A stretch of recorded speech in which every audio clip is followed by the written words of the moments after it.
கர்த்தருடைய நாமம் மகிமைப்படுவதாக. அல்லேலூயா, அல்லேலூயா. வந்திருக்கிற யாவருக்கு இயேசு கிறிஸ்துவின் இனிய நாமத்தினால் என் வாழ்த்துக்களை கூறிக்கொள்கிறேன். சிந்திக்கும்படிக்கு தெரிந்து கொண்ட வேத வசனம் எபிரேயர் நிருபம் 6வது அதிகாரம் 14-15 வசனத்தை வாசிப்போம்.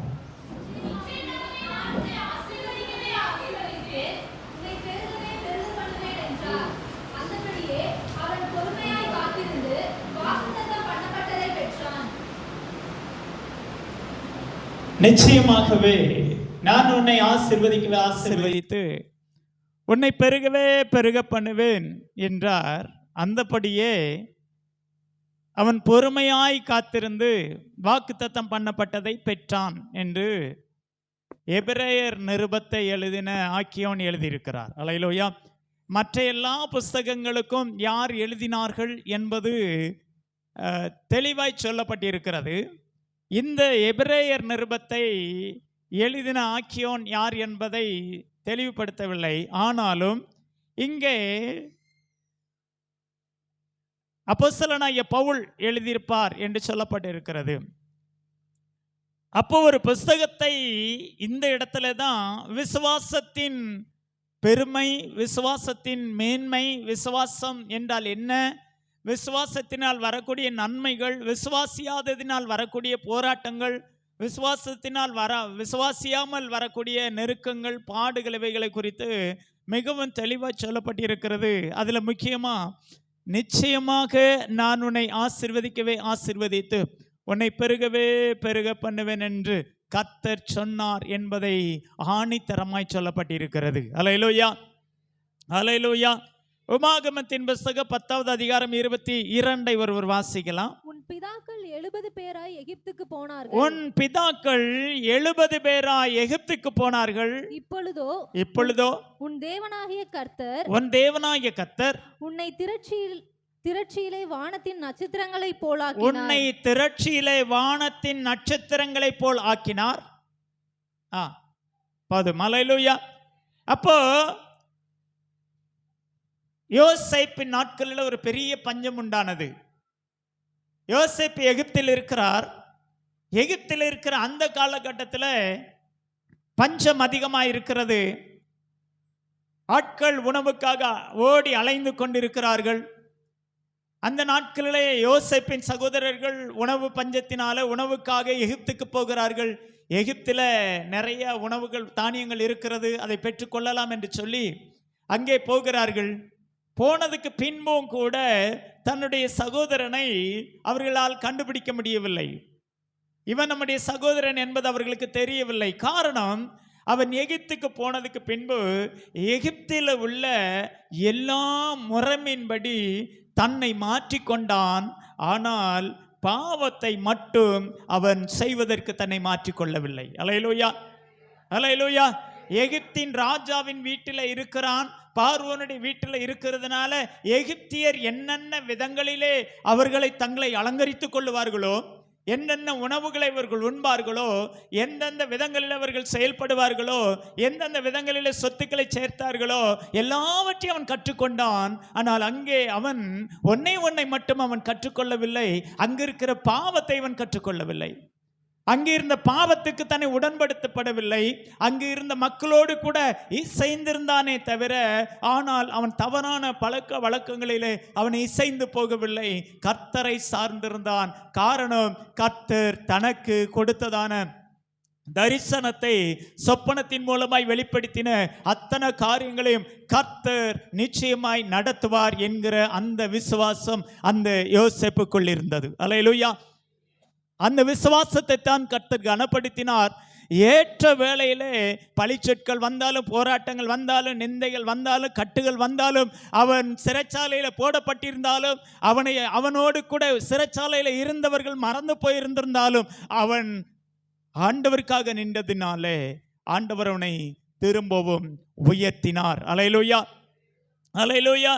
அநேகர் நினைச்சிருப்பாங்க, இனிமே இந்த யோசேப்பினுடைய வாழ்க்கை முடிந்து விட்டது, இனிமே சிறைச்சாலைக்கு போயிட்டான், இனிமே அவன் மேல வர முடியாது. அல்லேலூயா.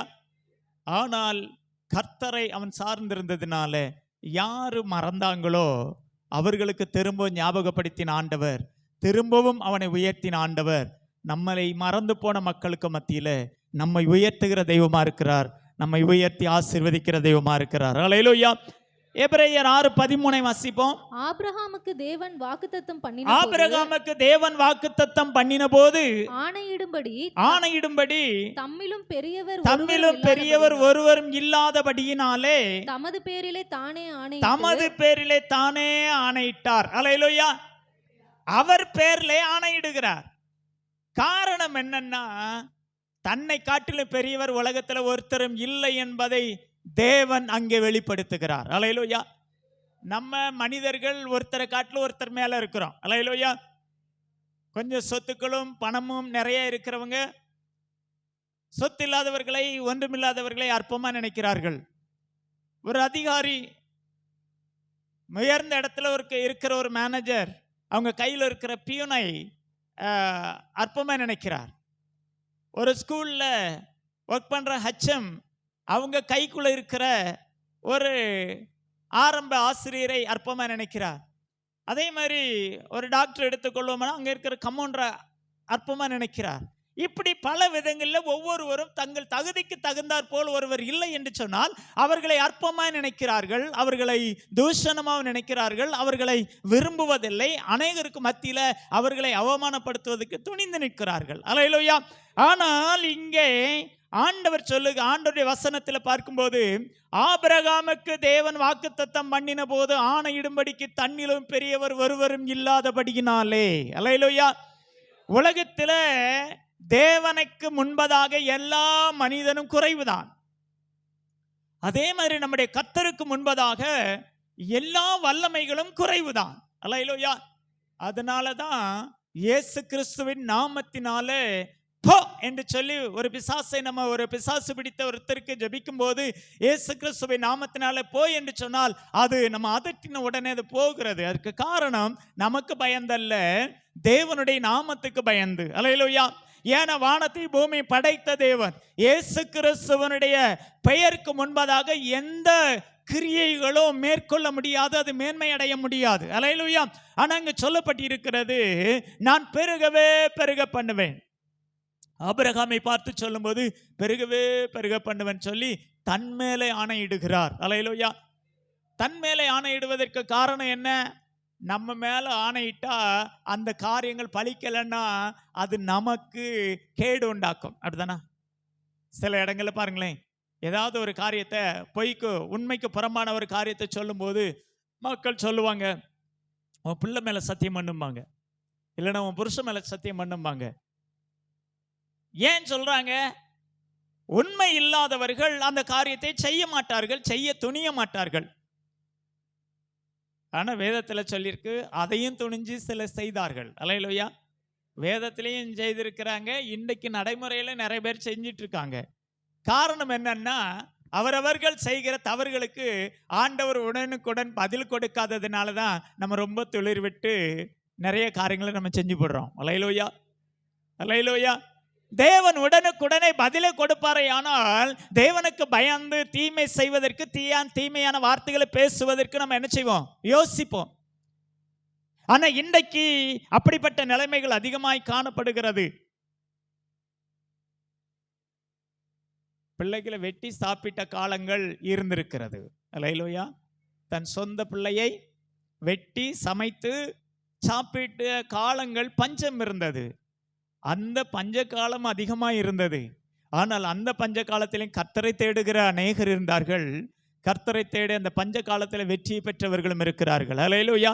இன்றைக்கு உலகம் மாறிக்கொண்டிருக்கிறது. ஆனால் ஆண்டவர் சொல்லுகிறார், அவருடைய வார்த்தை ஒரு நாளும் மாறாதது. அல்லேலூயா. அல்லேலூயா.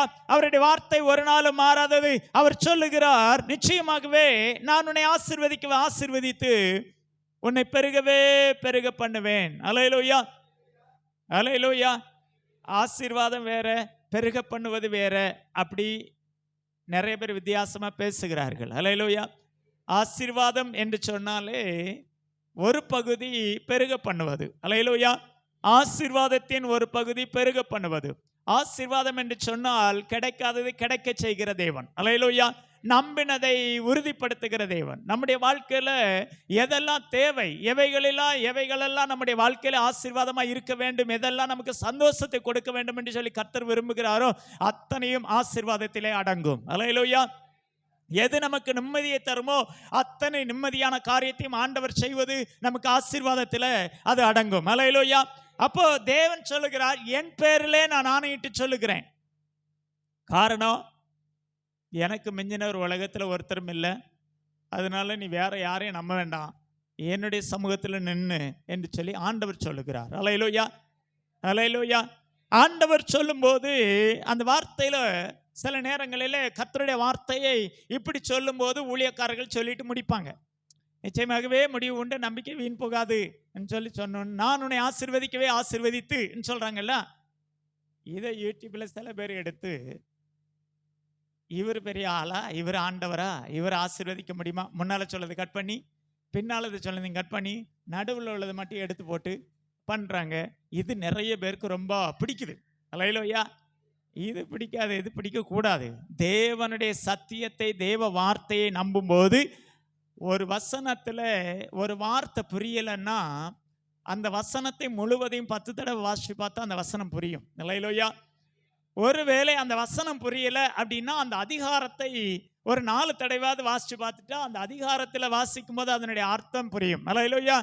அந்த அதிகாரமும் புரியலை அப்படின்னா அந்த மத்தேயுன்னு சொன்னால் அந்த மத்தேயு புஸ்தகத்தை ஒரு 3 முறை வாசிச்சு பார்த்துட்டோம்னா அங்கே சொல்லப்பட்ட வார்த்தைகளுக்கு அர்த்தம் நமக்கு புரியும். யார்கிட்டையும் அர்த்தத்தை தேடி ஓட வேண்டிய அவசியமே இல்லை. அல்லேலூயா.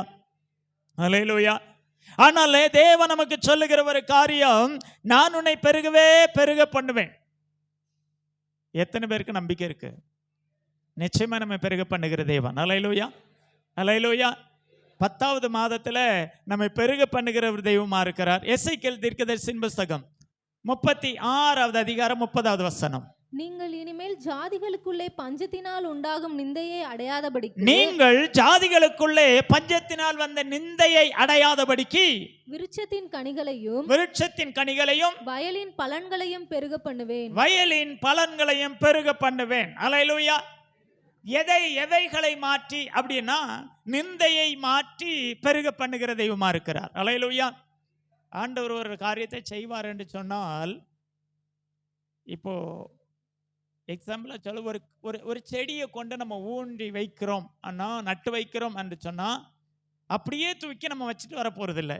கொஞ்சம் குழியை நோண்டி அதுக்குள்ள நல்லது இருந்தாலும் கெட்டது இருந்தாலும் என்ன இருந்தாலும் எல்லாத்தையும் நோண்டி வெளியில போட்டுட்டு அதற்கு பின்பு இந்த செடியை வைத்து அந்த செடி வளருவதற்கு எதை வச்சா கொஞ்சம் வேகமாக வளருமோ அதை வைத்து அதற்கு பின்பு வைப்போம்.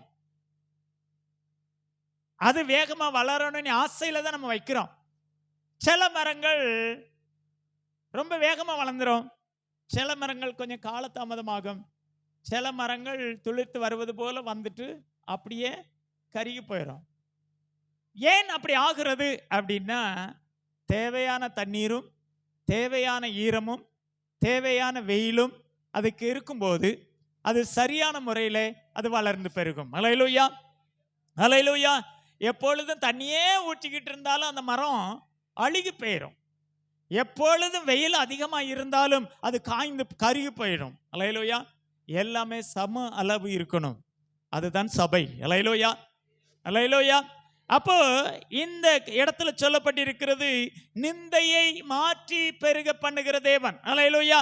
சங்கீதம் 69:20 வாசிக்கும் போது எனக்காக பரிதபிப்பவன் இல்லை என்று அங்கே சொல்லுகிறான். வாசிமா.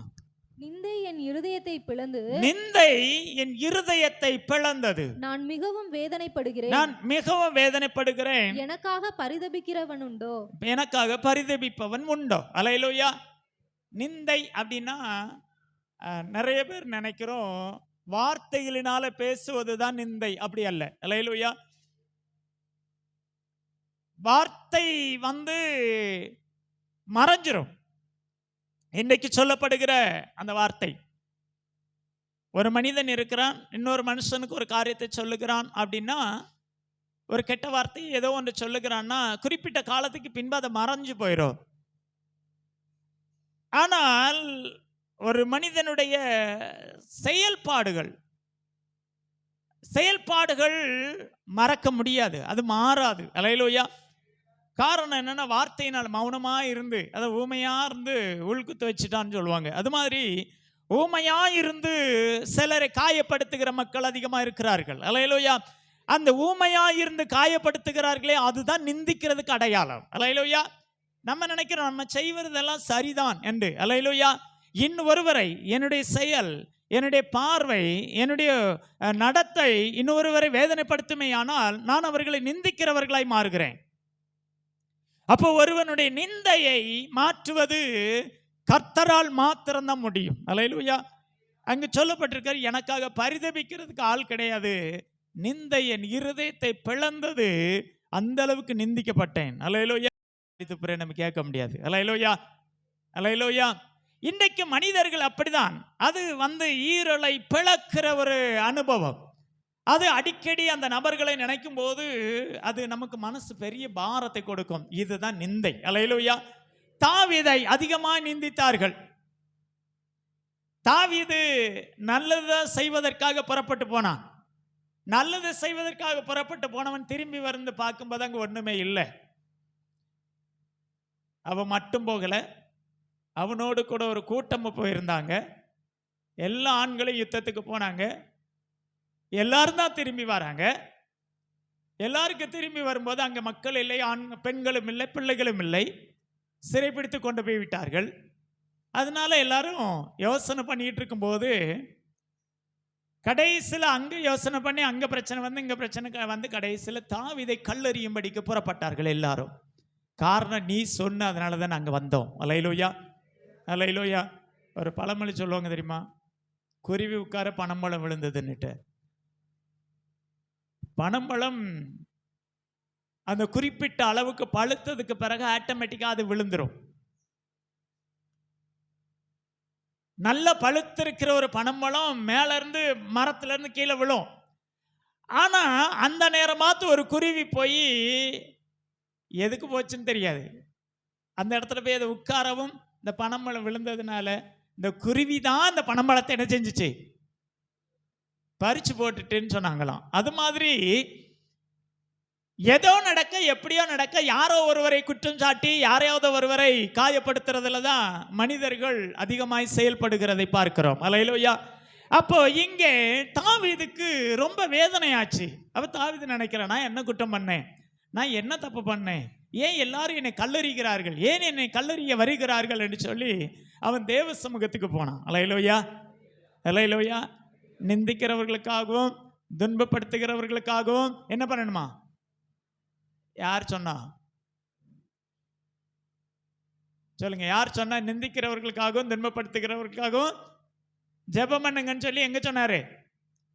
மத்தேயு புஸ்தகத்துல நீங்க மலை பிரசங்கத்துல சொல்லும்போது ஆண்டவர் அந்த வார்த்தை சொல்லுகிறார். அல்லேலூயா. அப்போ தாவீது சொல்லுகிறான், அவர்களுடைய நிந்தை என் இருதயத்தை பிளந்தது. தாவீதுனுடைய மனைவி பிள்ளைகளும் சிறைப்பிடித்து தான் போயிருக்கிறாங்க. இவனும் அந்த கஷ்டத்தை அனுபவித்துக் கொண்டிருக்கிறான். எல்லாருக்கும் அந்த கஷ்டம்தான். ஆனாலும் காரணம் இவன் தான் என்று சொல்லி அவனை பழி சொல்லினார்கள். அல்லேலூயா. நிந்தைகளை மாற்றின தேவன் தாவீது கேட்டதை திரும்பவும் சொன்னார், நீ சகலத்தையும் திருப்பிக் கொள்ளுவாய். அல்லேலூயா. இழந்து போனதை சகலத்தையும் நீ திருப்பிக் கொள்ளுவாய். இழந்த சந்தோஷத்தை திரும்ப பெற்றுக்கொள்ளுவாய். இழந்ததான சுகத்தை நீ திரும்ப பெற்றுக்கொள்ளுவாய். இழந்ததான எல்லா பொருளாதார காரியங்களையும் நீ திரும்ப பெற்றுக்கொள்வாய் என்பதை கர்த்தர் சொல்லுகிற ஒரு காரியமா இருக்கிறது. சங்கீதம் 42:10 வாசிப்போம். என் தேவன் எங்கே என்று என் சத்துருக்கள் நாள்தோறும் என் தேவன் எங்கே என்று என் சத்துருக்கள் நாள்தோறும் என்னிடத்தில் சொல்லி என்னை நிந்திப்பது என் எலும்புகளை உருவ குத்துகிறது, என் எலும்புகளை உருவ குத்துகிறது போல இருக்குது. சிலர் கேட்பாங்களா, நீ ஜெபம் பண்ண தானே போன, உனக்கு ஏன் காய்ச்சல் வருது? நான் ஆண்டவரை ஏற்றுக்கொண்டதுக்கு பிறகு பைபிள் காலேஜ் வர்றதுக்கு முன்னால் 7 வருஷம் வீட்டில் தான் இருந்தேன். மழை வெயில் எல்லாத்துலேயும் வேலை செய்யணும். வாழைத்தோப்பில் வாழை வெட்டுக்கு போவோம். குறிப்பிட்ட நேரத்துக்குள்ள அந்த வேலையை முடிக்கணும். நாங்கள் வெட்டிக்கிட்டு இருப்போம், மழை வரும். ஆனால் அந்த மழையிலையும் நனைஞ்சிக்கிட்டு தான் அந்த வேலையை செய்யணும். உப்பளத்தில் வேலைக்கு போவோம், உட்காரதுக்கு நிழல் கிடையாது, வெயில் சரியான வெயிலாக இருக்கும், உட்காரவே நிற்கவும் முடியாது உட்காரவும் முடியாது, அந்த வெயிலுக்குள்ளேயும் நின்று செய்வோம். இதுக்கு நடுவில் டிசிடபிள்யூன்னு சொல்லிட்டு ஒரு ப்ரைவேட் கம்பெனி இருக்குது. அங்கேருந்து குளோரினுடைய வாயு அந்த மழை காலம் வரும்பொழுது அதை திறந்து விட்டுருவாங்க. அந்த ஸ்மெல் வந்த உடனேயே இருக்கிற எல்லாருக்கும் மயக்கம் வரும், வாந்தி வரும், தாக்கு பிடிக்காது. அதுலேயும் ஹார்ட் பலவீனமாக உள்ளவங்கெல்லாம் அந்த இடத்துல நிற்க முடியாது. ஆனாலும் அந்த துக்கத்திலையும் அந்த நிலைமையிலையும் வேலை செய்து வீட்டுக்கு நம்ம கொண்டு போகணுமே என்பதற்காக அந்த இடத்துல நின்று தாங்கி வேலைகளை செய்து வருவோம். ஆனால் வேலை அவ்வளோ பாதிப்பு ஏற்பட்டு அந்த பாதிப்புக்கு நடுவில் வீட்டுக்கு வந்து இருமல் 2 தடவை இருமிட்டோம்னா எங்கள் அம்மா கேட்பாங்க, ஏன் ஆண்டவர் ஆண்டவர்னு சொல்கிறியே, உனக்கு ஏன் இருமல் வருது? அவங்க அறியாமல் கேட்குறாங்க. அது ஒரு நிந்தை தான். அல்லேலூயா. அது கஷ்டமாக இருக்கும். அதனால என்ன பலவீனம் வந்தாலும் நான் வீட்டில் காமிச்சிக்கவே மாட்டேன். வருஷத்தில் மிஞ்சி போனால் ஒரு 3 நாள் சுத்தமாக படுத்துருவேன். ஏன்னா வருஷம் ஃபுல்லாக வேலைக்கு போவோம். அந்த 3 நாள் ஃபீவர் வந்துடும். நாள் அதை வச்சுட்டு தாங்கிட்டு போயிடுவேன். 2வது நாள் சுத்தமாக நிற்க முடியாது. ஆனாலும் வீட்டில் உட்கார விட மாட்டாங்க. நீ அங்கே போய் சத்தாலும் சாவு, என் வீட்டில் படுத்திருக்க கூடாதும்பாங்க. இது என்னுடைய சகோதர சகோதரிகளுக்கெல்லாம் தெரியாது. ஒரு வீம்புக்கு அதையும் தாங்கி கொண்டு போவேன். அந்த இடத்துல போய் இருப்பேன், கொஞ்ச நேரம் வேலை செய்வேன். ஓனர் வருவார், பார்த்துட்டு சொல்லுவார், தம்பி இந்த வேலையை மட்டும் ஆரம்பித்து விட்டுட்டு நீ படுத்துக்கோ. அந்த வருஷத்தில் 2 நாள் என்னை படுக்க வச்சு எனக்கு சம்பளம் கொடுப்பாரு. காரணம் என்னன்னா, அந்த வேலையை ஆரம்பிக்கும் போதே, முதல் வேலையை ஆரம்பிக்கும் போது ஜெபம் பண்ணி, அலெக்ஸ் நீ ஜெபம் பண்ணி ஒரு பெட்டியை போடும்பார். நான் ஜெபம் பண்ணி ஒரு பெட்டியை போடுவேன். அன்றைக்கு வேலைகள் வெகு சீக்கிரமாய் முடியும், வெகு சீக்கிரமாய் லாபகரமான வேலை முடியும். வேற யாராவது நான் ஒரு நாள் ஏன் எனக்கு அந்த வேலையை தருவார் அப்படின்னா, ஒரு நாள் நான் போகலை அப்படின்னா சாயங்காலம் 4 மணிக்கு வேலையை முடிச்சுட்டு வர்றவங்க நைட்டு 10 மணியும் ஆகும். காரணம் என்னன்னா, அன்றைக்கு லோடு போடுறது லேட் ஆகும், வெயிட்டு ரொம்ப கம்மியாக வரும். அது காரணம் என்னன்னா, அதை மற்றவங்க விசுவாசிச்சாங்களோ இல்லையோ, அந்த ஓனர் விசுவாசித்தார். அலெக்ஸ் வேலை ஆரம்பிச்சான்னா ஆசீர்வாதம் தான் நமக்கு என்று சொல்லி. அல்லேலூயா. ஆனால் இன்றைக்கு நம்ம அப்படி கிடையாது. எல்லாத்தையுமே நம்மளாம் செஞ்சு முடிச்சிருவோம். ஏன்னா பாஸ்டர் குறை சொல்லக்கூடாது என்பதற்காக. அல்லேலூயா.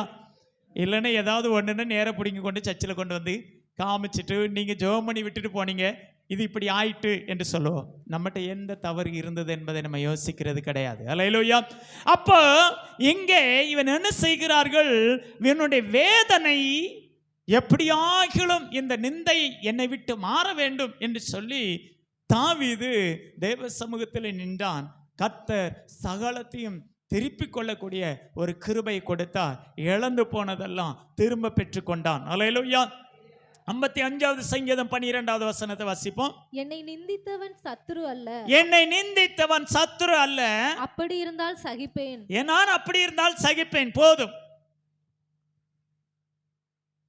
வேணாலும் பாருங்களேன், ரோட்ல போயிட்டு இருக்கிறோம், யாரோ ஒருத்தன் நம்மள மண்ணள்ளி போடுறான், கள்ளத்துக்கு வீசுறான், நம்மள அவமானமான வார்த்தைகளை பேசுறான். அப்படி இருந்தாலுமே நமக்கு பொறுத்துக்க முடியாது. ஏன் பொறுத்துக்க முடியாது? அவன் மெண்டலா கூட இருப்பான்.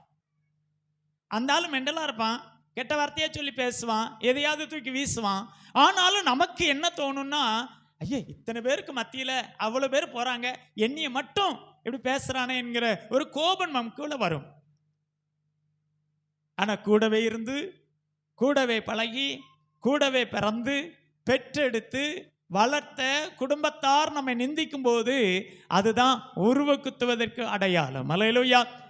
அவன் நண்பர்கள்னா என்ன? நம்பினவர்கள். அல்லேலூயா. ஒன்று நான் உங்களை நம்பியிருக்கணும், இல்லைன்னு நீங்கள் என்னை நம்பியிருக்கணும். அப்படித்தானே? மனிதர்கள் அதுதான். ஒருத்தரை ஒருத்தர் நம்புகிறோம். அந்த நம்பிக்கைக்கு பங்கம் வருமேயானால், செய்யாத காரியங்களுக்கு நம்பிக்கைக்கு பங்கம் வரும்போது அது நிந்தை. அந்த நிந்தையை கர்த்தர் மாற்றி போடுகிறவரா இருக்கிறார். அல்லேலூயா.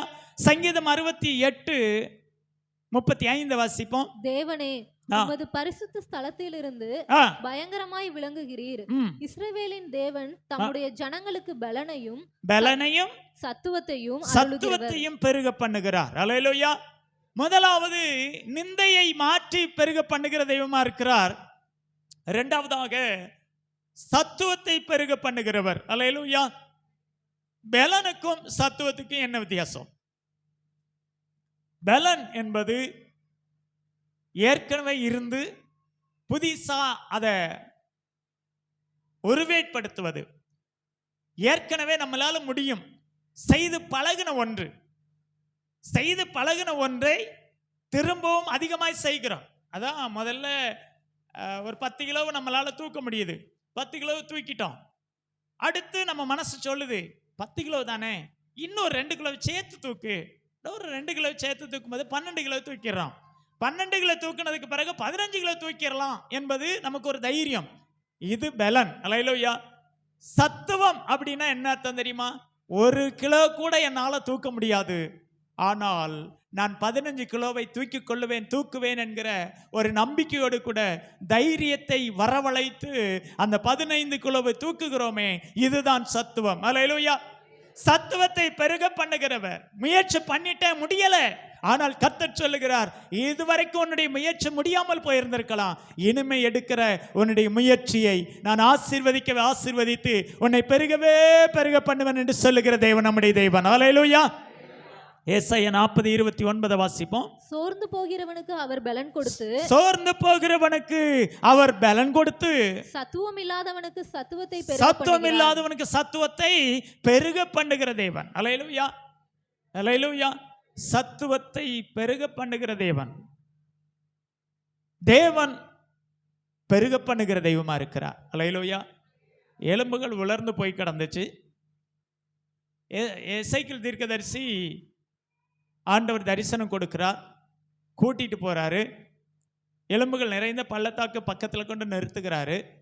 நிறுத்திட்டு சொல்றாரு, இந்த எலும்புகளெல்லாம் பார்க்கிறாரு. அந்த எலும்புகள் எல்லாம் பல வருஷங்கள் காய்ந்து போன எலும்புகள்.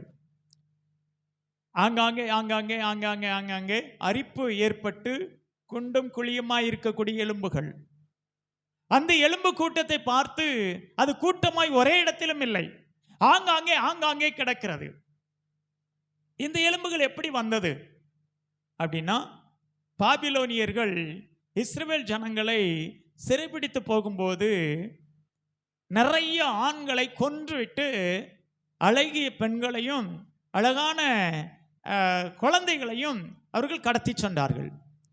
அப்படி கடத்தி செல்லும் போது இவர்கள் கொண்டு போட்டதான அந்த மனிதர்கள் எல்லாம் விழுந்து கிடக்க, கழுகுகள் ஒரு சரீரத்தை 3 அல்லது 4 கழுகுகள் சேர்ந்து நகத்தினால் கோர்த்து மேலே கொண்டு போய் மிதந்து கொண்டே, அந்த பிணங்கள் எல்லாம் காற்றிலே மிதந்து கொண்டு அந்த பிணங்களை அவைகள் கொத்தி தின்று ஒவ்வொரு பகுதியாய் போடும்போது, காலெலும்பு ஒரு பக்கம், கையெலும்பு ஒரு பக்கம், தலையெலும்பு ஒரு பக்கம், இருதய எலும்புகள் ஒரு பக்கம், இப்படி ஆங்காங்கே விழுந்ததினாலே அந்த எலும்புகள் எல்லாம் அங்கே சிதறி கிடந்தது. அல்லேலூயா. அந்த சிதறி கிடந்த அந்த எலும்புகளை பார்த்து உயிரடையுமா என்று கர்த்தர் கேட்கிறார். அல்லேலூயா. அல்லேலூயா. அடையுமா அடையாதாங்கிறது மனுஷனுக்கு தெரியாது. எசேக்கியேல் ஆண்டவர் கேட்கிறாரு, இந்த எலும்புகள் உயிரடையுமா? நம்மளா இருந்தா டக்குன்னு சொல்லியிருப்போம், உமக்கு அறிவு இருக்கா? இத்தனை வருஷம் கழிச்சு போச்சு, எப்படி 40-50 வருஷம் அல்லது 30 வருஷம், சரி 20 வருஷம், இல்ல 1 வருஷத்தை சொல்லுவோமே, காய்ந்து கிடக்கிற இந்த எலும்புகள் எப்படியா உயிரடையும்? உமக்கு கொஞ்சமாவது இருக்கா, இங்கிதம் இருக்குதா என்று சொல்லி நம்ம கேட்டிருப்போம். ஆனால் எசேக்கியேல் ஒரே ஒரு வார்த்தை சொன்னார், எனக்கு தெரியல ஆண்டவரே, உங்களுக்கு எல்லாம் முடியும். அல்லேலூயா. உயிரடையுமா உயிரடையாதான் எனக்கு தெரியாது. இன்னைக்கு நம்ம நிலைமை அப்படித்தானே இருக்கு. வெற்றி பெறுவோமா பெற மாட்டோமா, மேன்மை அடைவோமா அடைய மாட்டோமா, இன்னைக்கு இருக்கிற அந்த நிலைமை என்னை விட்டு மாறுமா மாறாதா? என் பிள்ளைகளுடைய திருமண காரியங்கள் நேர்த்தியா நடக்குமா நடக்காதா? என்னுடைய வாழ்க்கையில் இப்படிப்பட்ட ஆசீர்வாதங்கள் நடக்குமா நடக்காதா என்று சொல்லி பல காரியங்களை மனதில் வைத்து யோசித்து யோசித்து யோசித்து யோசித்து கவலைப்பட்டு கொண்டிருக்கிறோமே. கர்த்தர் சொல்லுகிறார், உலர்ந்து கிடக்கிற எலும்புகளை கூட உயிரடைய பண்ணின அந்த அபிஷேகம் இன்றைக்கு உங்களையும் என்னையும் ரட்சிக்கப்பட்ட நம்மை உயிரடைய பண்ணுவது அதிக நிச்சயம். அல்லேலூயா. அவர் நிச்சயமாய் உயிரடைய பண்ணி பெருக பண்ணுகிற ஒரு தெய்வமா இருக்கிறார். அது ஆண்டவருடைய சத்தம் கேட்டு அவன் பார்த்து கொண்டிருக்கான். அல்லேலூயா. அவன் பார்த்து கொண்டிருக்கும் பொழுது எல்லா எலும்புகளும் ஒன்றோட ஒன்று இசைந்தது. இரைச்சல் அதிகமா இருந்தது. காரணம், தலையெலும்பு அங்க கிடக்குது, காலெலும்பு இங்க கிடக்குது, கையெலும்பு இங்க கிடக்குது. அந்த சரீரத்தோடு கூட அந்த எலும்புகள் இணைந்து வரும்போது ஒரு உருவத்தின் எலும்பு இன்னொரு உருவத்திற்காக போகும்போது, அது இன்னொரு இடத்துல கிடக்கும்போது, இது பல்லாயிரம் உருவங்கள் அங்கே கிடந்தது. எல்லாம் ஒன்றோடு ஒன்று இணைந்த அது உருவத்தோடு இணைவதற்கு அது புறப்பட்டு போகும்போது அதிக உராய்வு ஏற்பட்டு அங்கே சத்தங்கள் எழும்பினது. அல்லேலூயா. அந்த சத்தம் எழும்பினது. எல்லா சத்தமும் அடங்கும் போது அதினதின் எலும்புகள் அதினதின் உருவத்தோட அது இணைக்கப்பட்டு நேராய் நின்றது. அல்லேலூயா. ஆங்காங்கே கடந்தது எல்லாம் நேராய் நின்றது.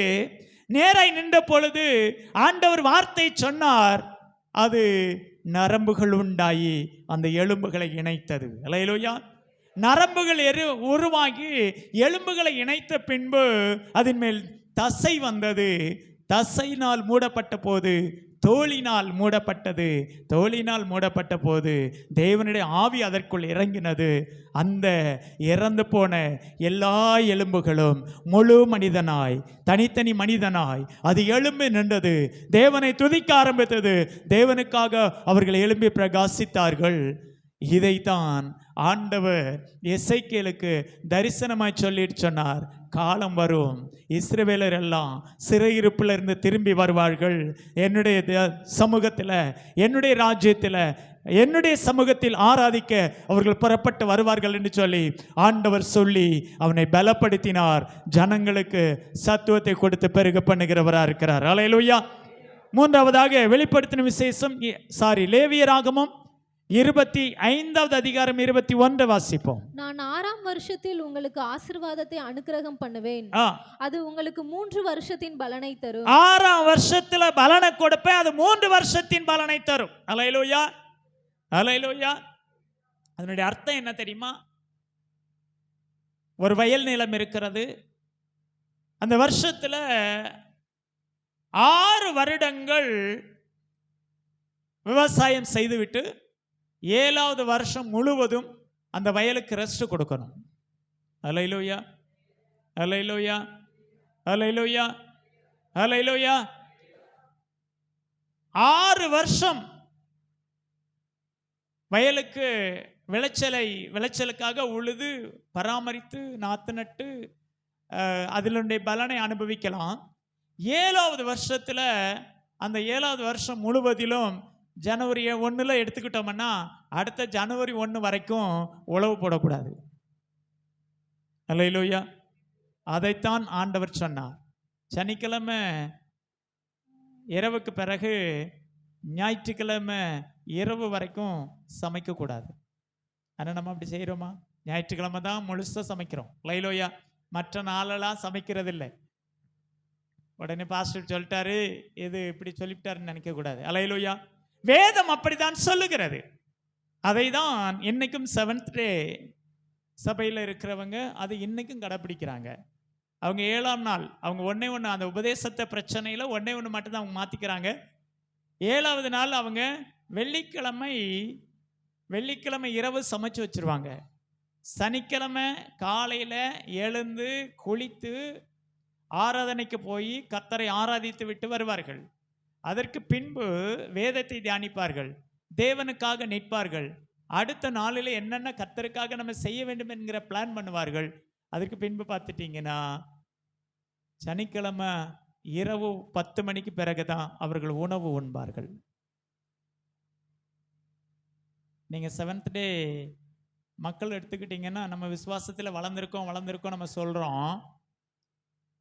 அவர்கள் விசுவாசத்தில் வளர்ந்தாங்களோ இல்லையோ, தேவனுடைய ஓய்வு நாளை கடைபிடிப்பதை சரியாய் கடைபிடிக்கிறார்கள்.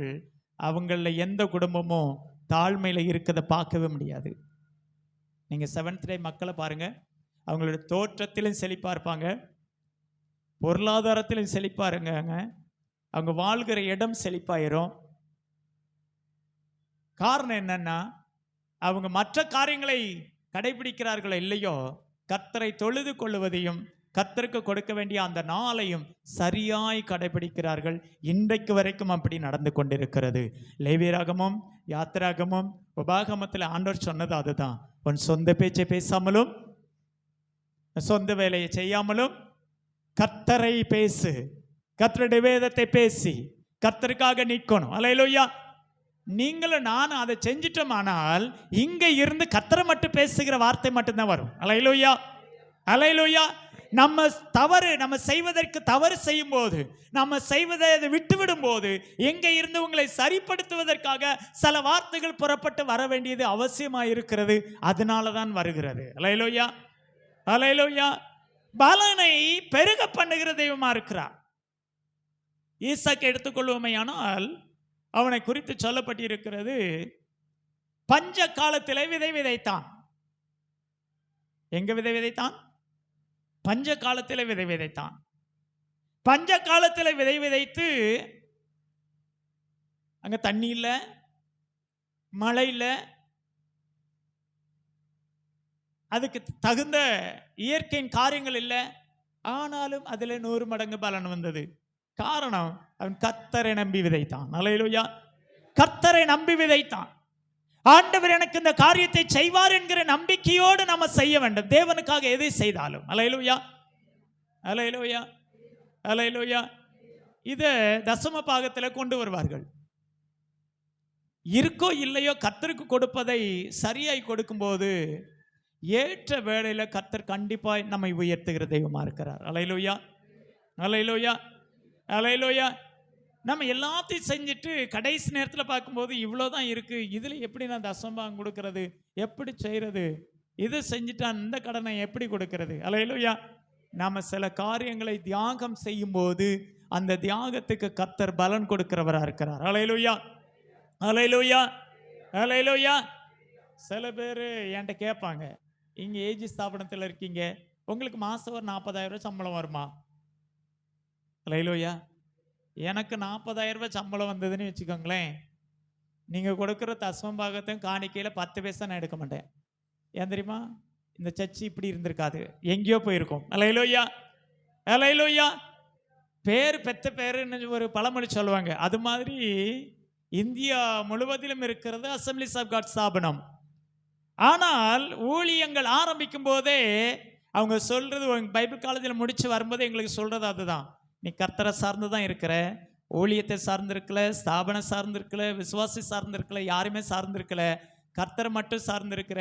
உனக்கு தேவையான கர்த்தருடைய சமூகத்தில் உட்கார்ந்து ஜெபம் பண்ணு, ஆண்டவர் உன் தேவைகளை சந்திப்பார் என்று சொல்லிதான் ஊழியத்தின் பாதையில நடத்துவார்கள். அதே மாதிரி தான் கடைசி வரைக்கும் நடத்துவார்கள். அல்லேலூயா. இந்த காரியங்களை சம்பாதிக்கவும் சேகரிக்கவும் இதை ஏற்படுத்துவதும் சவதரிப்பதற்கும் எங்களுக்கு உரிமை உண்டு. ஆனால் இங்கிருந்து எதையுமே எடுத்துக்கொண்டு போவதற்கு எங்களுக்கு எந்த உரிமையும் கிடையாது. அல்லேலூயா. இதுதான் நம்ம இருக்கிற நல்ல ஸ்தாபனம். இதனால தான் இந்த ஸ்தாபனம் இன்றைக்கு வரைக்கும் வளர்ச்சி அடைந்து கொண்டிருக்கிறது. அல்லேலூயா, அல்லேலூயா. பொருளாதார பிரச்சனைகள் இல்லாத இடங்களிலே ஜெபம் இருக்காது. அல்லேலூயா. பொருளாதார பிரச்சனைகள் இல்லாதவர்கள் கண்டிப்பா ஜெபிக்கவே மாட்டாங்க. காரணம், எங்களுக்கு எல்லாம் இருக்கு. அல்லேலூயா. எங்களுக்கு என்ன குறை?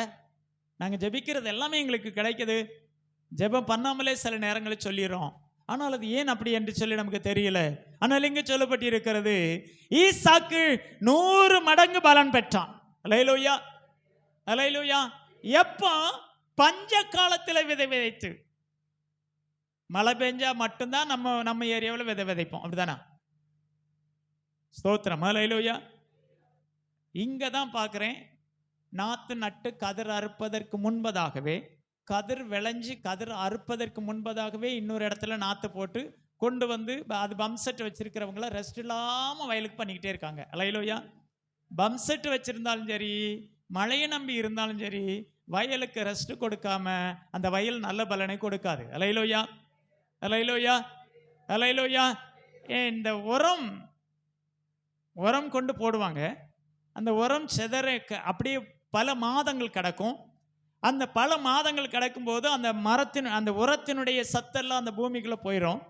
அந்த உரத்தினுடைய சூடு அந்த இடத்த முழுவதிலையுமே ரொம்ப தரமட்டம் அப்படியே இருக்கும்.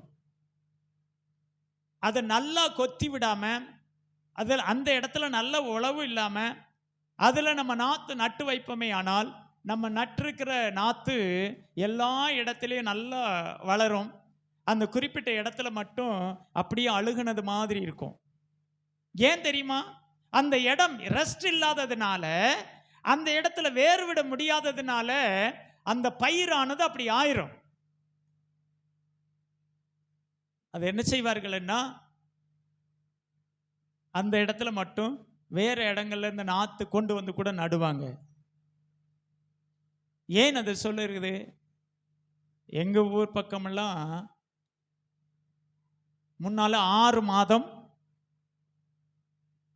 வித்து 4 மாத வித்து அப்படி நாத்து நடுவாங்க. கதிர் அரித்து முடிந்ததுக்கு பின்பு ஒரு 2 மாதம் அப்படியே கிடக்கும். 2 மாசத்துக்கு பிறகு அதை உழுது எள்ளு விதைப்பார்கள். எள்ளோ சோளமோ மற்றது விதைப்பார்கள். விதைத்ததுக்கு பின்பு அப்பப்போ அதை கொத்தி விட்டுருவாங்க. அந்த எள்ளு சோளம் அறுவடை செய்ததுக்கு பின்பு, கம்பு இவைகள் எல்லாம் கேழ்வரகெல்லாம் அறுவடை செய்ததுக்கு பின்பு அதுக்கு ஒரு 2 மாதம் சும்மா கிடக்கும். அந்த 2 மாதம் சும்மா கிடந்ததுக்கு பிறகு மழை பெய்யும். மழை பெய்ததுக்கு பின்பு தான் உழவு போடுவார்கள். உழவு போட்டு அந்த மழை நீரில் அந்த பூமி குளிரும். குளிர்ந்ததுக்கு பின்பு அதில் நாற்று, அதுக்கு பிறகு தான் நாற்று பாவுறது, நாற்று விதைக்கிறது எல்லாம் செய்வார்கள்.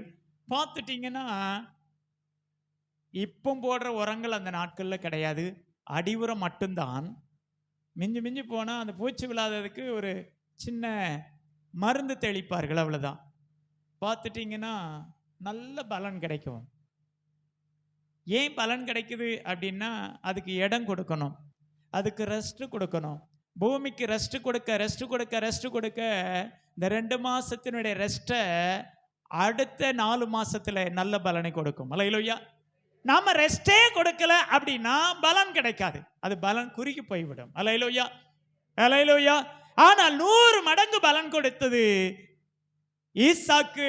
பஞ்ச காலத்தில் விதைத்ததுக்கு கர்த்தர் பலனை 100 மடங்கு கொடுத்தார் என்று. அல்லேலூயா. உபாகமத்தின் புஸ்தகம் 1:11 வாசிப்போம். இப்பொழுது நீங்கள் இருக்கிறதை பார்க்கிலும், நீங்கள் இப்பொழுது இருப்பதை பார்க்கிலும் 1000 மடங்கு அதிகமாகும்படி உங்கள் பிதாக்களின் தேவனாகிய கர்த்தர் உங்களுக்கு சொல்லியபடியே உங்களை ஆசீர்வதிப்பாராக. அல்லேலூயா, அல்லேலூயா. நீங்க இப்ப இருக்கிறத காட்டிலும் 1000 மடங்கு ஆசீர்வதிக்கப்படுவீர்கள். இந்த வார்த்தை நமக்கு ரொம்ப பிடிக்கும், அப்படித்தானா? இந்த வார்த்தை ரொம்ப பிடிக்கும், ரொம்ப விரும்புவோம், இதை தான் செய்யணும்னு ஆசைப்படுவோம். அல்லேலூயா, அல்லேலூயா, அல்லேலூயா. இப்போது இருப்பதை பார்க்கலாம் 1000 மடங்கு ஆசீர்வதிக்கப்படுவீர்கள் என்று சொல்லி என் கர்த்தர் சொல்லிவிட்டார். அதனால நான் 24 மணி நேரத்தில் 3 மணி நேரம் மட்டும் முழிச்சிருந்துட்டு, அந்த சாப்பிட்ற ஒரு மணி நேரம் மட்டும் முழிச்சிருந்துட்டு மற்ற நேரம்லாம் படுத்து தூங்கிடுவேன் அப்படின்னா கர்த்தர் பலன் கொடுக்க முடியாது. அல்லேலூயா, அல்லேலூயா, அல்லேலூயா. ஐயா, கிரியை செய்கிறவன் முந்தி பலன் அனுபவிக்க வேண்டுமா? கிரியை செய்கிறவன் முந்தி பலன் அனுபவிக்க வேண்டுமாம். அல்லேலூயா. தேவன் எனக்கு என்ன கொடுத்திருக்கிறாரோ அதிலே முன்னேற்றம் அடைவதற்கு எனக்கு நான் கற்றுக்கொண்டு அதன்படி நான் செய்யும் போதுதான் கர்த்தர் என்னுடைய முன்னேற்றத்தை ஆசீர்வதிக்க ஒரு உண்மையுள்ளவராக இருக்கிறார். அல்லேலூயா, அல்லேலூயா, அல்லேலூயா. அது சொல்லும் போது நெகேமியாவை எடுத்துக்கொள்வோமேயானால், ஆலயம் இடிக்கப்பட்டு பல வருஷங்கள் ஆயிட்டு, அலங்கம் இடிக்கப்பட்டு பல வருஷங்கள் ஆயிட்டு, அதை பற்றி அக்கறைப்படுவதற்கு மனிதர்கள் இல்லை.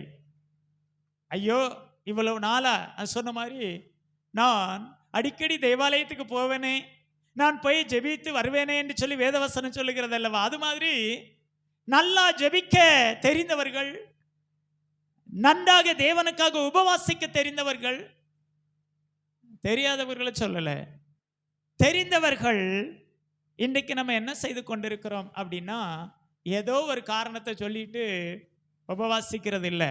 அல்லேலூயா, அல்லேலூயா. சுகர் இருக்கு அதனால உபவாசம் பண்ண முடியாது, பிரஷர் இருக்கு அதனால உபவாசம் பண்ண முடியாது, ஹார்ட் பிரச்சனை இருக்கு அதனால உபவாசம் பண்ண முடியாது. எதையோ சொல்லி நம்ம மனதுக்குள் வைத்துக்கொண்டு, என் மனசு எனக்கு தான் தெரியும், என் கஷ்டம் எனக்கு தான் தெரியும், என் உடம்புல இருக்கிற பலவீனம் எனக்கு தான் தெரியும் என்று சொல்லி நாம் அதை மிகைப்படுத்தி கொண்டு தேவ சமூகத்தில் வாரத்தில் ஒருவேளை சாப்பாடு கூட தியாகம் பண்ணாமல் நம்ம பாட்டில் போயிட்டு வந்துட்டு நம்ம உழைக்கிறோம், சாப்பிட்றோம், சமைக்கிறோம், இது யார் கேட்கறது என்று சொல்லி நம்ம செய்து கொண்டு வருகிறோம். அதனாலே நிறைய பலன்களை நம்ம இழந்து போகிறோம். அல்லேலூயா.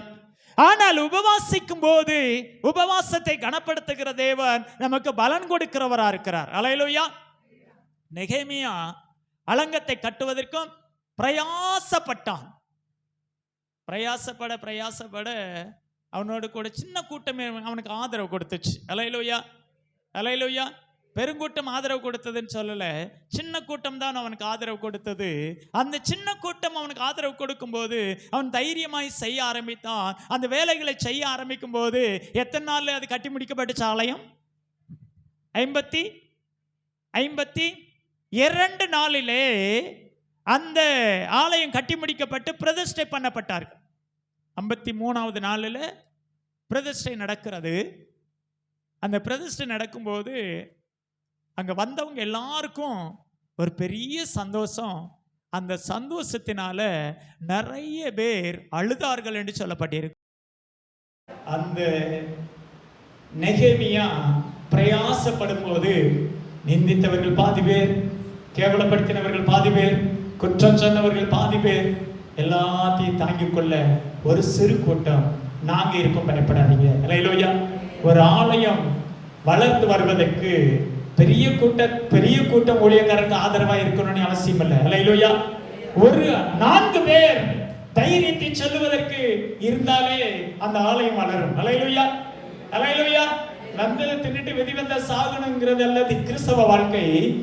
இக்கட்டிலே நெருக்கத்திலே பாடுகளுக்கு நடுவில் இருக்கும்போது கை கொடுத்து தூக்குகிறவர்கள் தான் அந்த இடத்துல கர்த்தர் ஆசீர்வதிக்கிறவரா இருக்கிறார். அல்லேலூயா.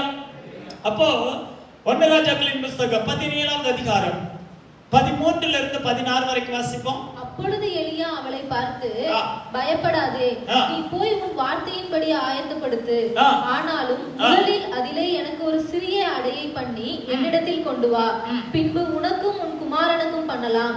கர்த்தர் தேசத்தின் மேல் மலையை கட்டளையிடும் நாள் மட்டும் பானையின் மா செலவழிந்து போவதும் இல்லை, கலசத்தின் எண்ணெய் குறைந்து போவதும் இல்லை என்று இஸ்ரவேலின் தேவனாகிய கர்த்தர் சொல்லுகிறார் என்றார். அவள் போய் எலியாவின் சொற்படி செய்தாள். அவளும் இவனும் அவள் வீட்டாரும் அநேக நாள் சாப்பிட்டார்கள். கர்த்தர் எலியாவை கொண்டு சொன்ன வார்த்தையின்படியே பானையிலே மா செலவழிந்து போகவும் இல்லை, கலசத்தின் எண்ணெய் குறைந்து போகவும் இல்லை. ஆமென். ஹல்லேலூயா. பானையிலே மா குறைந்து போகல, கலசத்துல எண்ணெய் குறைஞ்சு போகல. அதுக்கு காரணம் என்னன்னா, ஊழியக்காரர் நமக்கு ஆசீர்வாதத்துக்கு தான் சொல்லுவார் என்கிற அந்த நம்பிக்கை அவளுக்குள்ள இருந்தது. அல்லேலூயா, அல்லேலூயா, அல்லேலூயா. இந்த ஊழியக்காரன் வருகிறான், போன உடனே கேட்கிறான். ஏற்கனவே நமக்கு இது நல்ல தெரிந்த வேத பகுதி தான். கொஞ்சம் தண்ணி குடிப்பியாமா? சரின்னு சொல்லி போய் தண்ணி மொண்டு கொடுத்துட்டு அவ உள்ளுக்குள்ள போறான். அல்லேலூயா. தண்ணி மொண்டு கொடுக்கறதுக்கு போகும்போது டக்குனு ஒரு வார்த்தை சொல்றாரு, இல்லம்மா பசிக்குது, எனக்கு கொஞ்சம் அப்பம் செஞ்சு தரியா அப்படின்னு கேட்கிறாரு. நம்மளால நினைச்சோம், மடப்பை போனேன், நான் சாப்பிட்டுட்டு முடிகிற மாதிரி நாங்கள் உட்காந்துட்டு இருக்கோம், இந்த ஆளு மனுஷன் சோறு கேட்குறானே நினைச்சு நம்ம என்ன செய்வோம்? வேண்டாம் வெப்புக்கு என்ன செய்வோம்? இருக்கு എന്നിട്ട് உள்ளுக்குள்ள போய் அந்த தண்ணி மொண்டு எடுக்கும் போதே அந்த டம்ளர் கீழே வைக்கிறதுல சவுண்ட்லேயே தெரிஞ்சு போயிடும், ஆஹா சாப்பாடு இல்லை போல தெரியுது. அதனாலதான் சிஸ்டர் இதை தூக்கி போடுறாங்க. அல்லேலூயா. கேட்காமலே நிறைய நேரங்கள் அவமானம் தான். அல்லேலூயா. அப்ப இங்க என்ன சொல்லப்பட்டு இருக்கிறது அப்படின்னா, இவன் கேட்ட உடனே அவளுக்கு கொஞ்சம் வருத்தம் தான் இருக்கிறது, கொஞ்சமாவு இதை சாப்பிட்டுட்டு அவ சொல்லுகிறா, இதுக்கு பிறகு எங்களுக்கு ஒண்ணு இல்லை, இதை சாப்பிட்டு முடிஞ்சதுக்கு பிறகு யாருக்கிட்டையும் கேட்க முடியாது, எங்ககிட்டையும் ஒண்ணும் இல்லை, தண்ணியை தான் குடிக்கணும், தண்ணியை குடிச்சிட்டு மிஞ்சி மிஞ்சி போனா வெறும் தண்ணியை குடிச்சிட்டா 40 நாள் 45 நாள் உயிரோட இருக்கலாம், அதுக்கு பின்பு எங்க கதை முடிஞ்சு போயிடும், ஆனாலும் நாங்களும் சாக போறோம், சரி ஏன் சாக போகும்போதாவது இவருக்கு ஏதாவது உதவி செய்வோமே என்கிற நிலைமையில தான் மாவை பிசைந்து அப்பங்களை சுட ஆரம்பித்தார். அல்லேலூயா. அல்லேலூயா. மாவு குறையல, எண்ணெயும் குறையல. காரணம், முதல் அடையை எலியாவுக்கு கொண்டு கொடுத்து அவர் சாப்பிடுறத ரசித்து பார்த்து கொண்டிருந்தார். நான் கற்பனையில சொல்றேன், பைபிள்ல எழுதலையே, இது ஏன் இப்படி சொல்றீங்கன்னு நினைச்சிடக்கூடாது. அல்லேலூயா. ஊழியக்காரருக்கு கொடுத்து ஊழியக்காரர் உண்பதை பார்த்து அவருடைய உள்ளத்துல சந்தோஷத்துல அதை கொடுத்து கொண்டிருந்தார் என்று சொல்லி நான் யோசிக்கிறேன்.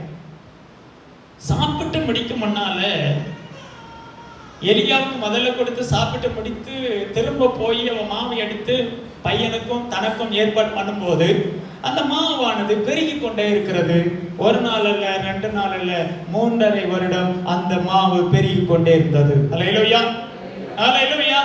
அங்க சொல்லப்பட்டிருக்கிறது, அந்த ஒரு நாள் சோறு போட்டுட்டு அனுப்பல, அந்த பஞ்ச காலம் முடியும் வரைக்கும் எலியாவுக்கு இந்த மகள் உணவு அளித்துக் கொண்டிருந்தார். அல்லேலூயா.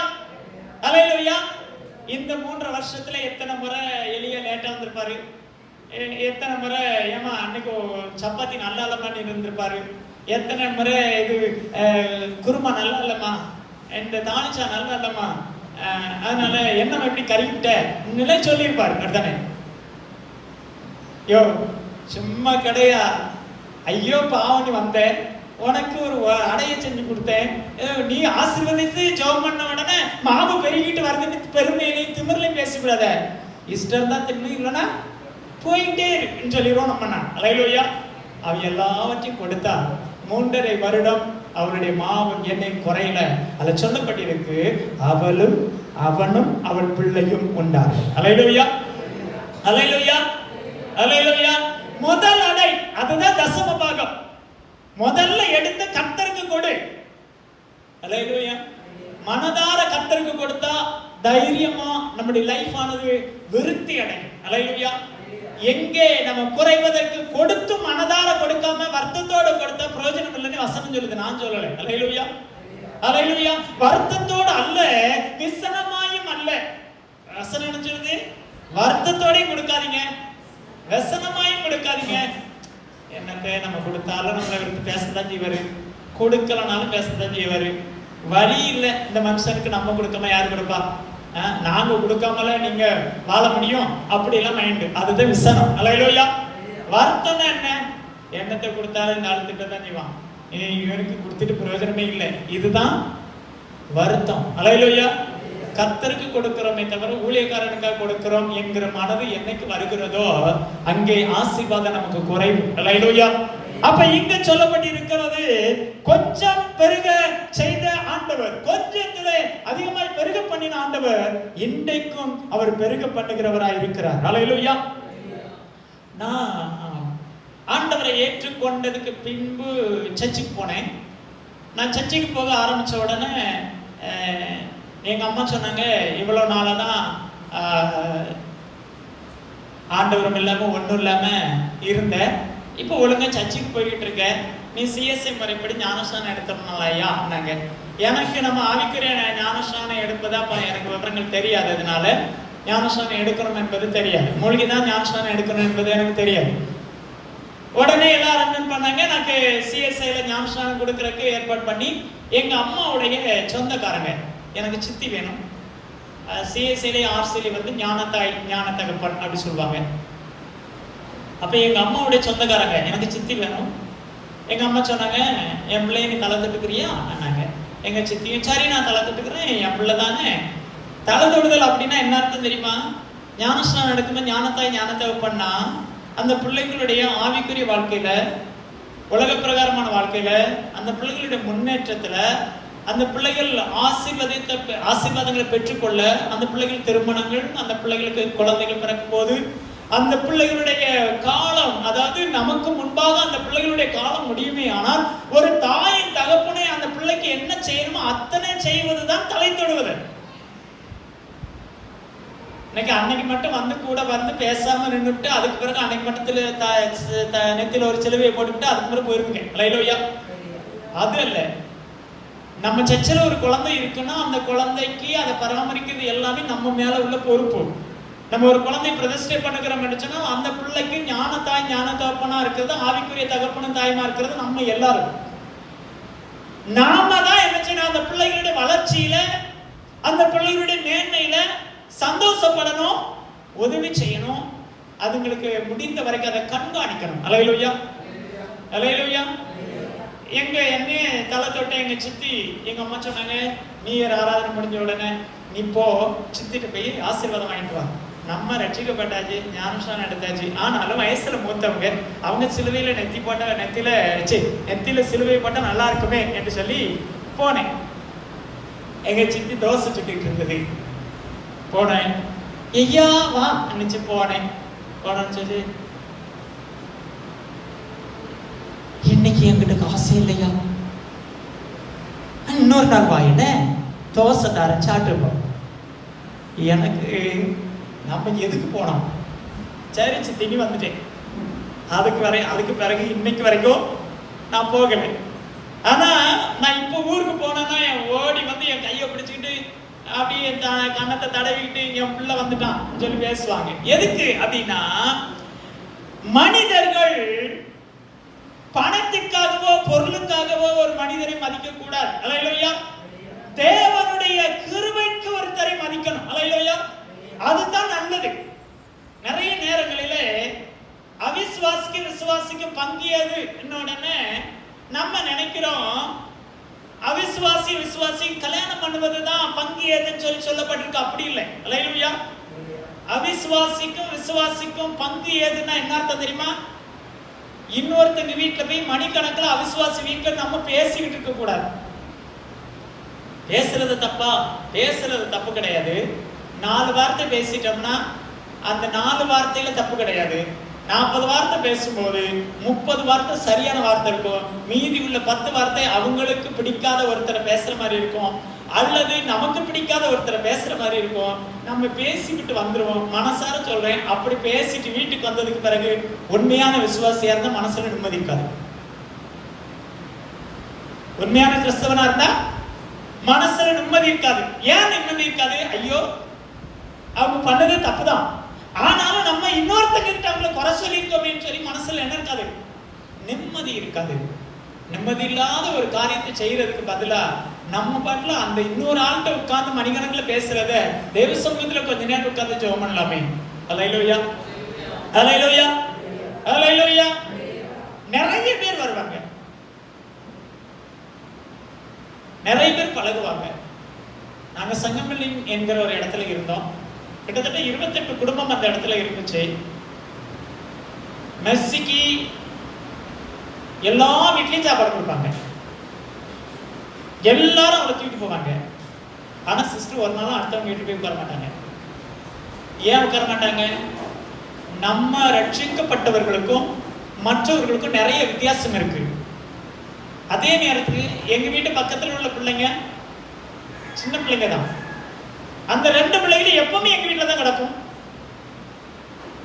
இவங்களுக்கு எதையாவது நான் வாங்கிட்டு, அந்த நேரத்துல எல்லாம் ரொம்ப சிரமம், எதையாவது வாங்கிட்டு வந்து கொஞ்சம் ஹெல்த்தியா இருக்கட்டுமேன்னு சொல்லிட்டு வாங்கிட்டு நான் கொடுத்துட்டு போவேன்.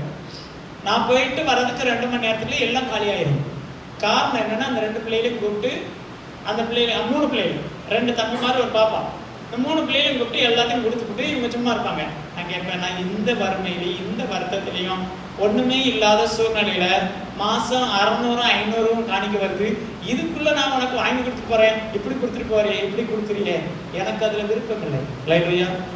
அன்றைக்கு வாங்கி கொடுத்த சத்தான உணவுகள், அந்த ஏழ்மையில கிடைத்த உணவுகளை சாப்பிடாததுனால தான் இன்னைக்கு இந்த நிலைமையில உட்கார்ந்துட்டு இருக்கு. அல்லேலூயா.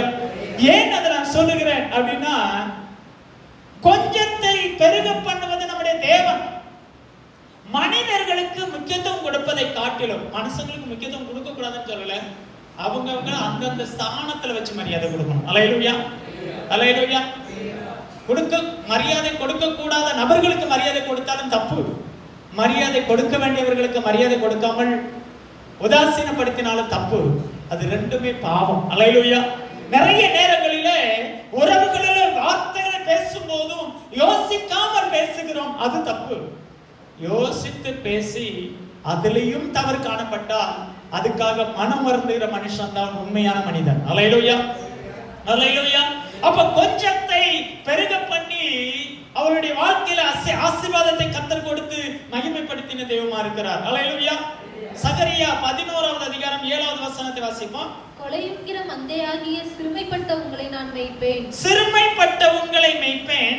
நான் 2 கோல்களை எடுத்து ஒன்றிற்கு அனுக்கிரகம் என்றும் ஒன்றிற்கு நிக்கிரகம் என்றும் பெயரிடுவேன்.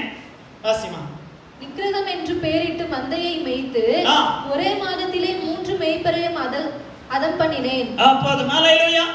ஆண்டவர் சொல்கிறார், சிறுமைப்பட்டவர்களுக்கு முன்பதாக அனுக்கிரகம் என்கிற ஒரு ஆசீர்வாதமும் இருக்குது, நிக்கிரகம் என்கிற ஆசீர்வாதமும் இருக்கிறது.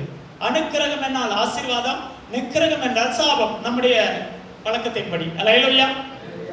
அனுக்கிரகத்தை அனுக்கிரகத்தையும் வைக்கிறேன், நிக்கிரகத்தையும் வைக்கிறேன். இந்த ரெண்டுல தேர்ந்தெடுப்பது எது? அல்லேலூயா. நிறைய பேர் அனுக்கிரகத்தை தான் தேர்ந்தெடுப்போம். அந்த அனுக்கிரகம் தேர்ந்தெடுத்து அந்த அனுக்கிரகம் நடக்கணும்னா நிக்கிரகங்களுக்கு தேவையான காரியங்கள் நம்மள இருந்ததுன்னா அனுக்கிரகம் வராது. அல்லேலூயா, அல்லேலூயா, அல்லேலூயா, அல்லேலூயா. நம்மகிட்ட எது இருக்கோ அதை தானே நம்ம வெளிப்படுத்துவோம். மனிதனுடைய வாய், உள்ளத்தின் நிறைவு வாய் பேசும். அல்லேலூயா. உள்ளத்துல என்ன நிறைஞ்சிருக்கோ அதுதான் வெளிப்படும். அல்லேலூயா. சிறுமைப்பட்டவர்களை ஆண்டவர் பெருக செய்த தெய்வமா இருக்கிறார். சிறுமைப்படுத்தப்படும் போது தேவனை நோக்கி வேண்டுதல் செய்கிறவர்களா இருக்கணும். அல்லேலூயா. அந்த சிறுமையை குறித்து மனசுலே வச்சுக்கிட்டு இருக்க கூடாது. சில பேர் பார்த்துட்டீங்கன்னா ஒரு பிரச்சனை நடந்துச்சுன்னா அந்த பிரச்சனை பெரிய விஸ்வரூபம் எடுக்கும் வரைக்கும் அதையே மனசுல வச்சு இதை சொல்லிட்டாங்க, இதை பண்ணிட்டாங்க, இதை சொல்லிட்டாங்க, இதை பண்ணிட்டாங்க, இதை சொல்லிட்டாங்க, இதை பண்ணிட்டாங்க, அது பிரச்சனையா முடிச்சா தான் உங்களுக்கு நிம்மதி வரும். அல்லேலூயா. அந்த இது பிரச்சனை ஆரம்பிக்கும் போது திரும்ப அதை நம்ம மனசுல போட்டு யோசிக்க அவங்க நமக்கு விரோதமா செஞ்ச காரியங்கள், அவங்க நமக்கு விரோதமா பேசின காரியங்கள் எல்லாமே எங்கெல்லாம் மறைஞ்சிருந்ததோ அதெல்லாம் திரும்ப ஞாபகத்துக்கு வரும். அவங்க செஞ்ச தீமையெல்லாம் ஞாபகத்துக்கு வரும், அவங்களுக்கு நம்ம செஞ்ச நன்மையெல்லாம் ஞாபகத்துக்கு வரும். அப்ப அதுல எது மேலோங்கி நிற்கும் அப்படின்னா, நம்ம செஞ்ச நன்மையை காட்டிலும் அவங்க நமக்கு செஞ்சதான தீமை தான் கண்ணுக்கு முன்னால ரொம்ப விஸ்வரூபம் எடுத்து நிற்கும். இது நிறைவான காரியங்கள் வரும்போது அந்த ஆளை பார்த்த உடனே எந்த வார்த்தையை சொல்லி இவரை அவமானப்படுத்தலாமோ அந்த வார்த்தையை டக்குன்னு சொல்லிடுவோம், சொல்லி அவரை அவமானப்படுத்துவோம். நம்ம சொன்னோம்னா நமக்கு ஆப்போசிட்ல இருக்கிறாலும் நம்மளை காட்டிலும் குறைஞ்சாலா இருந்தால் வாய மூடிட்டு போயிடும். நம்மளை காட்டிலும் கொஞ்சம் அதிகமான வாயாடியா இருந்தா டக்குனி நம்ம எப்படி இன்னொருத்தங்களுக்கு நம்ம செய்த நல்லதெல்லாம் நமக்கு ஞாபகத்துக்கு வருதோ அதே மாதிரி அவங்களுக்கும் நமக்கு செஞ்ச நல்லதெல்லாம் அவங்களுக்கும் ஞாபகத்துக்கு வந்திருக்கும். உடனே சொல்லுவாங்க, அன்னைக்கு 10 ரூபாய்க்கு என் வீட்டுல கெஞ்சு நடந்து தெரியாது, நான் உனக்கு கொடுத்தேன்ல, நன்றி இல்லாம பேசுற. இப்படிதான் இதுதான் பிரச்சனையும் வேதனையும் கொண்டு வரும். அல்லேலூயா. அப்ப சிறுமைப்பட்டவர்களுக்காக கர்த்தர் அவர்களை ஆசீர்வதித்து பெருக பண்ணுகிற தெய்வமா இருக்கிறார். தாவீது சிறுமைப்படுத்தப்பட்டான், யோசேப்பு சிறுமைப்படுத்தப்பட்டான். யோசேப்பை காட்டிலுமா நம்ம அவமானத்தை சந்திச்சிட்டோம், யோசேப்பை காட்டிலுமா நம்ம துக்கத்தை சம்பாதித்தோம். யோசேப்பை பிடிச்சாங்க, சாப்பாடு தாங்க வந்துட்டு போனான், பிடிச்சு கொண்டு போய் என்ன செஞ்சாங்க, வஸ்திரத்தை கலட்டினாங்க, வெறுங்குழியில போட்டாங்க, ஒருத்தன் கொல்ல சொல்றான், 4-5 பேர் கொல்ல சொல்றான், ஒருத்தன் கொல்லக்கூடாதுங்கிறான். சரி, இவன் கொல்லக்கூடாதுன்னு என்ன பண்ணலாம்? இவனால நமக்கு ஏதாவது லாபம் வரட்டும், இவனுக்காக இவனை கொண்டு நமக்கு ஒரு லாபம் வரட்டும்னு சொல்லிட்டு அந்த வழியா போனவங்க இஸ்மவேலர்கிட்ட வித்துட்டாங்க. ஹல்லேலூயா. எவ்வளவு ரூபாய்க்கு வித்தாங்க? 20 வெள்ளி காசுக்கு. ஹல்லேலூயா. 20 வெள்ளி காசுக்கு வித்தாங்க. சிறுமைப்படுத்தப்பட்ட அந்த யோசேப்பு விற்கப்பட்டதுக்கு பின்புதான் அவன் மேன்மை அடைந்தான். ஹல்லேலூயா. சிறுமைப்படுத்தப்பட்டவன் அந்த சிறுமைக்குள் கடந்திருப்பானேயானால் அந்த குழியிலே கடந்திருக்கணும். ஆனால் அவன் விற்கப்பட்டு இன்னொரு இடத்துக்கு போனான். அதுதான் ரட்சிப்பின் அனுபவத்தை காட்டுகிறது. ஹல்லேலூயா. இயேசு கிறிஸ்துவினுடைய இரத்தத்தினால விலைக்கரையுமாய் நம்மை வாங்கப்பட்டதுக்கு பின்புதான் நமக்கு ஆசீர்வாதம் என்பது கிடைக்கும். ஹல்லேலூயா. ஹல்லேலூயா. இப்போ எல்லாவற்றையும் செய்தார். ஆனால் ஏற்ற காலம் வரும்போது யோசேப்பை கர்த்தர் பெருக பண்ணினார். ஹல்லேலூயா. ஹல்லேலூயா. யோசேப்பை பெருக பண்ணினார். யோசேப்பினுடைய சந்ததியை பெருக பண்ணினார். யோசேப்புக்கு பின்பு ஒரு கூட்டத்தை கர்த்தர் பெருக பண்ணினார். ஹல்லேலூயா. ஹல்லேலூயா. யோசேப்பினுடைய சரீரத்தை இஸ்ரவேலர்கள் எகிப்தியர்கள் எத்தனை நாள் வரைக்கும் வைத்து அதை அடக்கம் பண்ணாமல் வைத்திருந்தார்கள்? எவ்வளவு நாள்? 40 நாள் தானே, இல்லையா? அந்த சரீரம் இருந்தது. அந்த சரீரத்தை கொண்டு போய் அவர்கள் புதைப்பதற்கு எகிப்தியர்கள் இடம் கொடுக்கல. காரணம் என்னன்னா, தேவன் யோசேப்போடு கூட இருந்தார். யோசேப்பினுடைய சிறுமையை கர்த்தர் நீக்கினார். யோசேப்பை பெருக பண்ணினார். யோசேப்பினுடைய குடும்பத்தை பெருக பண்ணினார். இன்றைக்கும் அந்த சந்ததியில உங்களை என்னையும் பெருக பண்ணி நம்மை ஆசீர்வதிக்கிற தெய்வமா இருக்கிறார். ஹல்லேலூயா. கண்களை மூடி ஆண்டவரை நோக்கி பார்ப்போமா? ஆண்டவரே ஸ்தோத்திரம். ஹல்லேலூயா. எபிரேயர் 6:15 மட்டும் வாசிங்க, ஜெபிப்போம்.